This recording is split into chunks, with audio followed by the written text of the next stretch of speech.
everyone, welcome to Noriko's dining table. In this video, I'll show you table coordination with a Japanese touch and introduce easy cooking for gathering and also very interesting stories of Japanese culture. I do hope we can share a good time together. Well, please get a lot of information and the tips for table coordination and cooking in this video. Well, we are in June and it's almost the middle of the year. The time has passed very fast. And so far, we enjoy the beautiful flowers and the fresh green leaves and in the comfortable season we spent. But right after that, we have a sort of a melancholy and gloomy season. Yes, it's rainy season. And today's topic is rainy season and some interesting traditional events around this time of the year. The rainy season lasts about a month from the middle of June to the middle of July. And according to the lunar calendar, June 10th is the day entering the rainy season called Newby. And the rain in this time of the year is very important and significant for rice cultivation. But we have to care about our physical condition because of the humid and wet climate. As food goes bad more than easily, the foods such as pickled plums and vinegar fruit are often eaten to prevent the physical fatigue. And later, I'll show you easy cooking for this time of the year. Here's today's table coordination. Please take a look at this. Well, today's colors are white, blue, and green. And the tablecloth dark blue bring all colors together. Arita ware porcelain and various types of glasses add a refreshing atmosphere on the table. And these very impressive bamboo mats also bring the coolness in summertime. And the bamboo is a very good material, especially in summer, to create Japanese touch and refreshing atmosphere. And I selected this napkin. This fabric is a little crispy and very comfortable this time of the year, and the pattern stripes is a reminiscence of falling rain. And I said these glass balls, these are the image of raindrops. And on the plate, I just set the small twigs of green maple leaves. That is also bring us the coolness in humid weather. And I arranged hydrangea in the center of the table because this is the most representative flower in rainy season. And I added and collected various types of materials, designs, and tablewares. These related to the season. And this is the key of table coordination with a Japanese touch. Okay, today's topic is rainy season, Keiko, and from ancient times in Japan, there are various types of names of rains. So I would like to introduce some of them to you. And maybe Keiko-san knows some of them, but think this and that together, alright? And first of all, today's topic, rainy season. Rainy season is called tsuyu, or bayu in Japanese. And would you please show us how to draw it in kanji? Sure. Yes, this is tsuyu or bayu. And Keiko-san, what is the meaning of this kanji? It's plum. Yes, plum. And this is? The rain. Yes, it's rain. So what is plum rain? It's a sour rain.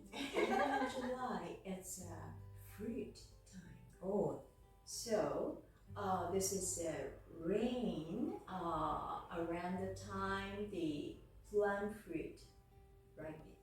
Exactly. Yes. And next. Unohana kutashi. That's right. Unohana kutashi. It's correct. 水分 分量の雨。形目。きう。Ki is happy. But why happy? I've been telling you the rainy season is a little melancholy, but what and why happy? We have a very popular song like chop chop dun dun dun. That kind of things. Okay, yeah. So For kids, a kind of the rain is a really happy and play with the drops, rain drops. Yeah. But actually, this is a rain after the long drought. Yeah. A long-awaited rain is the rain of joy. That is more serious story. Okay. Yes. But interesting, isn't it? Yeah. And the final one. Yeah, maybe all Japanese know this word. Kitsune no yome iri. That actually literally means the fox wedding. But, well, that means the sun shower in English, I think. Sun shower is a really strange phenomenon, right? It's a sunshine but raining. Very strange. Yeah. That is related to the fox. Yeah, Oh. yes. It's just I like see. deceiving us, the fox deceiving us. Yeah, very interesting. Around this time of the year, there are several traditional events. One is Nagoshi no Harae, Summer Purification Day on June 30th. And on this day, people go to the shrine and thanks to the deities for having a healthy life in the first half of the year and wish for peaceful life in the rest of the year. Worshippers pass the very big green circle and called Chinowa. And the chinowa is made of chigaya thatch. And this ritual has a very important role how to pass through it. First of all, you go through the big green circle and turn to the left and go back to the first point and then go through the circle once again and turn to the right and go back to the front and then finally go through the big circle to the shrine. And the trail is just like this shape, infinity shape, isn't it? And during this ritual, this phrase is chanted. Have you ever heard this? Minatsuki no Nagoshi no harae suru hito wa chitose no inochi no to yuru. Well, this phrase means a person performing the ritual is said to keep living thousands of years. Another seasonal event is Hangesho, which begins on the 11th day from the summer solstice and lasts for 5 days. And this year's Hangesho is July 1st through the 5th. And it has been said planting rice must be finished before this event. Actually, the planting period has been known as Goshu, that is from June 5th to the 20th. So the period of Hangesho is the time when plant grows and the farmers take a rest. And during this period, there are several traditional foods. For instance, the western part of Japan, a lot of people eat octopus.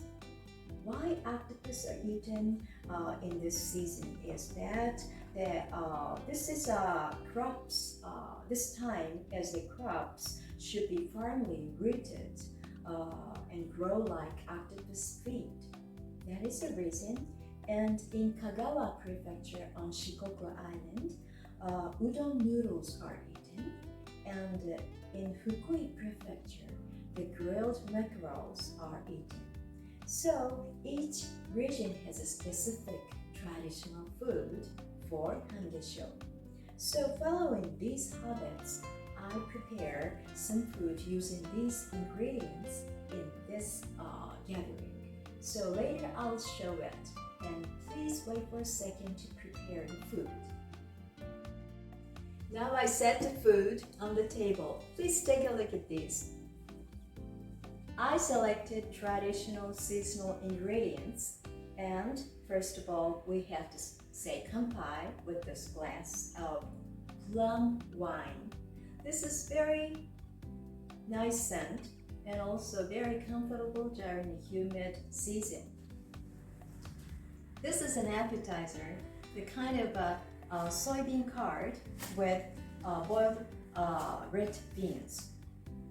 And this is my original recipe inspired by Japanese traditional confectionery called minazuki. Minazuki was originated in Kyoto. Minazuki has been eaten for long since Heian period. This triangle shape is so impressive, and that represents the piece of ice, and red beans are pebbles. This unique shaped sweet has a story in the ancient times. A block of ice was cut out in wintertime and was stored in a cave with a low temperature till summer.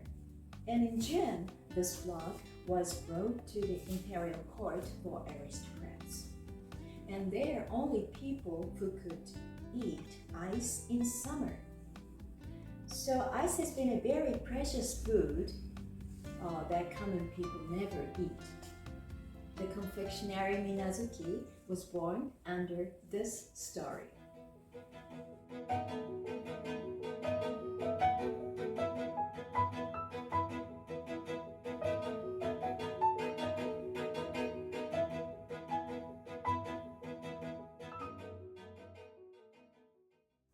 How is today's food? Well, all ingredients are from the traditional event, and very good for this time of the year. And for instance, the plum blossoms here, and mackerel sushi, and plum wine, and also I use various types of Japanese herbs, ginger and myoga ginger and shiso leaves. And these really refresh our feelings and body and soul. Please enjoy your gathering in your house. Okay, thank you so much for sharing the time together to the end. Well, during the rainy season, you might feel down or a little gloomy, but please, enjoy gathering to lift your spirit up with tips of these table coordination and the food we prepare to you.